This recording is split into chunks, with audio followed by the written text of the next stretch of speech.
Яңалыклар чыгарылышы үз эшен башлап җибәрде. Студияда Алина Хисматуллина, хәерле кич. 200-гә якын шәһәрдәшебез фатир ачкычлары алды, икенче хастаханә ремонттан соң кабул итте. Чаллыга Республика Президенты Рөстәм Миңнеханов килде.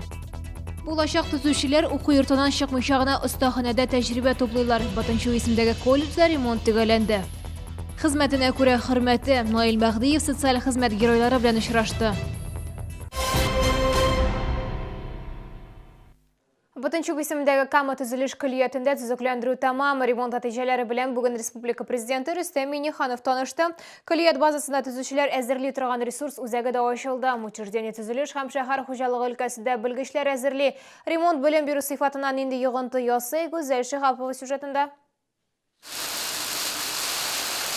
Ремонттан соң көлиятта шундый остаханәләр барлыкка килгән. Штукатурчылар, буяучылар, эретеп ябыштыручылар һөнәри осталыкка биредә өйрәнә ала.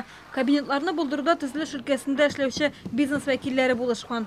Основная проблема вообще любых проблем в строительстве — это то, что нет недостаток квалифицированных кадров. Здесь создан учебный центр для того, чтобы обучались непосредственно все участники строительного рынка. То есть не только подрядчики, не только студенты, но и те, кто заказывает работы, и те, кто проверяет строительство. То есть и органы надзора, а также инвесторы. Капиталь төзекләндерү нәтиҗәсендә бина тулысынча үзгәргән. Биредән 1300-гә якын студент белем ала. Алар ремонтны уңай бәяләгән.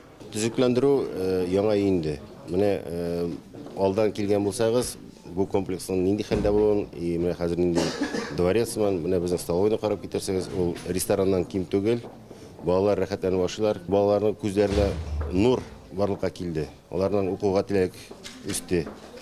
Ул менә йөрәккә гел май булып ята дип әйтәм инде.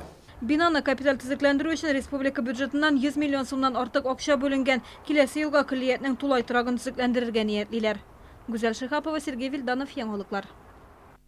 Ресурс үзәген караганнан соң Рөстәм Миңнеханов тагын 2 объектка юл тотты. Социаль ипотека буенча төзелүче йортның фатир хуҗаларына ачкычлар тапшырды, икенче хастаханәнең ремонтын тикшерде. Азат һәм Лилия Юмалдиновлар туберкулез диспансерында фтизиатр булып эшлиләр. Яңа фатирларын карап чыкканнар инде, ошый диләр. Өстәвенә эш урыннарыннан да ерак түгел. Противотуберкулезный диспансерда эшләйбез. Фатирны 1 ел көттек.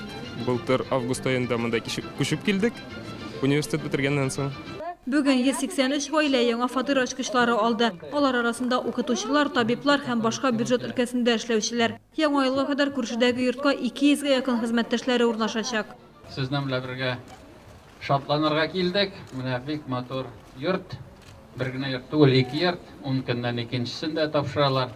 Һәм менә безгә күрсәттеләр. Киләсе елда нинди йортлар кайда төзеләчәк. Өметләр зур, Алла бирсә барсы да яхшы булыр.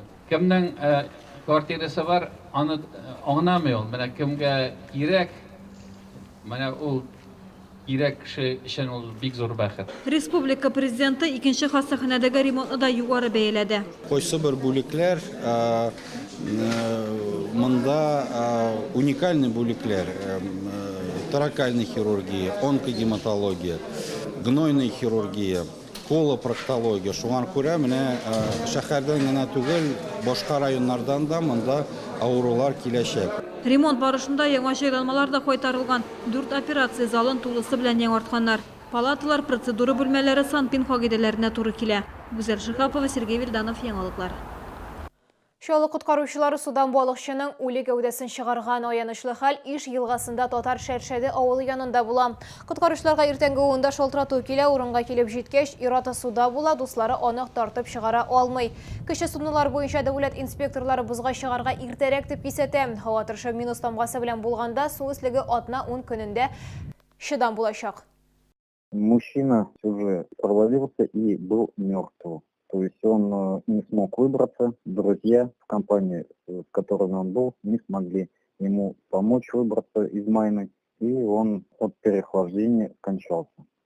Наил Мәгъдиев социалистик хезмәт геройлары белән очрашты. Бүгенге көндә 3 шәһәрдәшебез әлеге мактаулы исемне йөртә. Бу СССРда 1938-91 елларда иң югары исем, медальле хуҗалык һәм социаль мәдәният объектларын төзүдә зур өлеш кертүчеләргә тапшырганнар.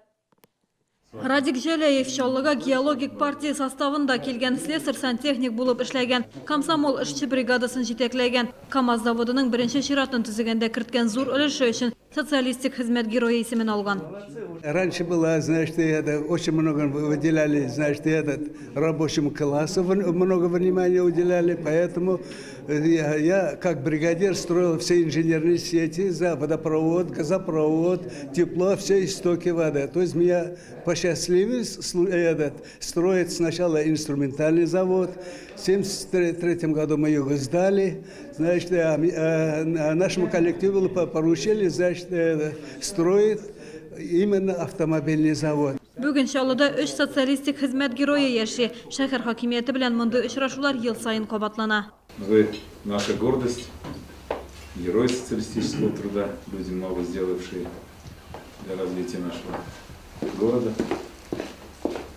Мы посчитали своим долгом еще раз встретиться с вами, попить чаю, пообщаться, услышать, чем живете, как живете, какими заботами живете, чем мы вам можем помочь.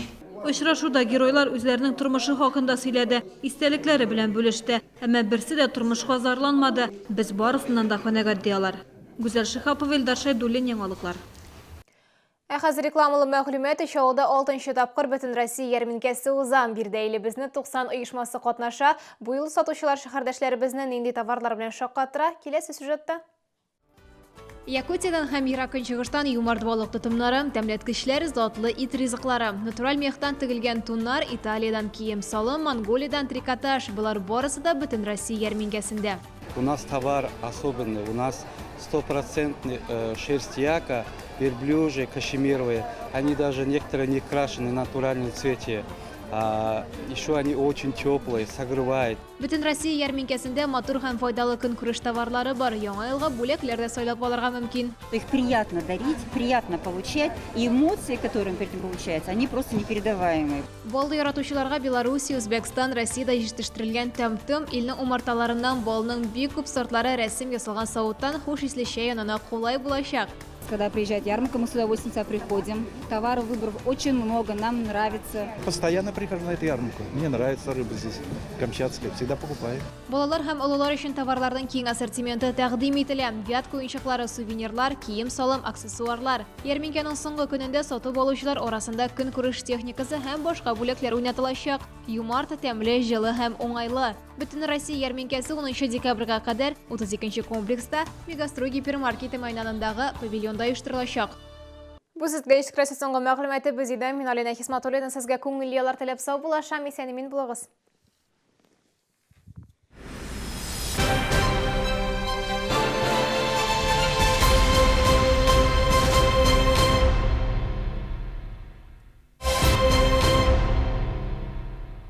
Всероссийская ярмарка в Набережных Челнах с 6 по 10 декабря. Пожалуй, одна из лучших ярмарок России. Павильон у гипермаркета «Мегастрой» рядом с 32-м комплексом. Медицина мирового уровня Medical On Group в Набережных Челнах. Дерматология, инновационная диагностика, лечение и удаление кожных образований. Звоните 55 20 20. Невероятно, но факт. Половина жителей Земли никогда не видели снега.